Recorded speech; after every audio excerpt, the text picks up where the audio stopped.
The Coltrane's Migration History. Hello, my name is Anne Coltrane. In this discourse, I will first talk about my family's origin and how they migrated to North America. In 1600, Patrick Coltrane was born in Wigtown, Scotland, from the village of Coltrane in Rossshire. He was the provost of Wigtown. During those times, a provost was similar to a judge and a mayor combined. He had a son whose name was William Coltrane. William Coltrane succeeded his father as provost of Wigtown. During the late 1600s, King James VII was the last Roman Catholic monarch to reign over the kingdoms of England, Scotland, and Ireland. There is a lot of tension between the king and the English Parliament because King James wants to have religious freedom for English Roman Catholics and Protestants. Although he wanted religious freedom, he still persecuted the Presbyterian Covenanters in Scotland.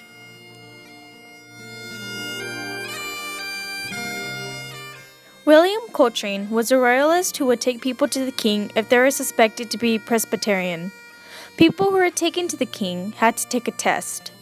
The test was to see if people were loyal to the king or to the Presbyterian church.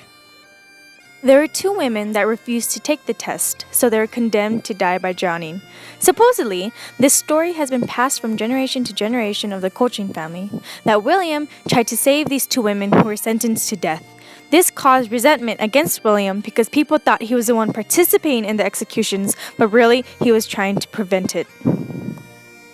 In 1707, England and Scotland merges into Great Britain, which soon creates one single parliament at Westminster. The Jacobites, which were the supporters of King James II, started to invade villages in Scotland.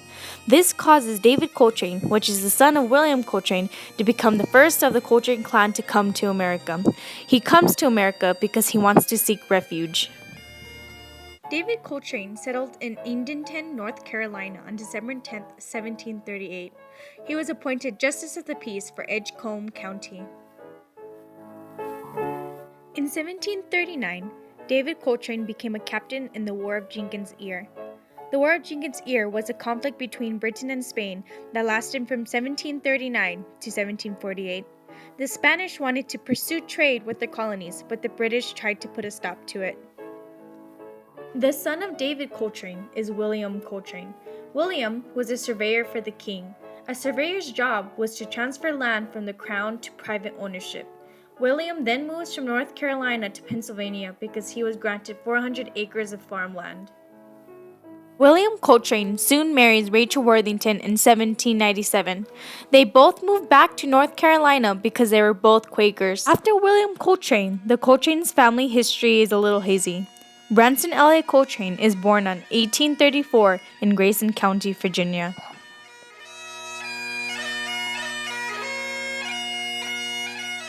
He attended Hillsville Academy and graduated from Virginia Military Institute in 1861.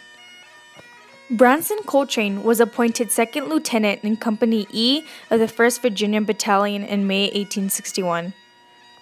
During the Civil War, Branson moves up in rank and becomes captain of Company C of the 24th Virginia Infantry on December 16, 1864.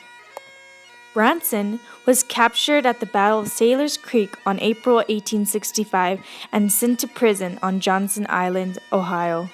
After the war, he was released and had a son named Lawrence Morgan Coltrane. Lawrence Morgan Coltrane was born on June 8, 1875 in Carroll, Virginia. Lawrence was a conductor and yard captain for the Norfolk Western Railroad in Pulaski, Virginia. The son of Lawrence is Harold Edwin Coltrane. He was born on February 22, 1918 in Pulaski, Virginia. Harold was a staff sergeant of the 8th Air Force 330th Bombardment Squadron, 93rd RD Bombardment Group. He was a nose gunner and bombardier. He flew 25 missions, and the most famous one was the bombing of Dresden, Germany.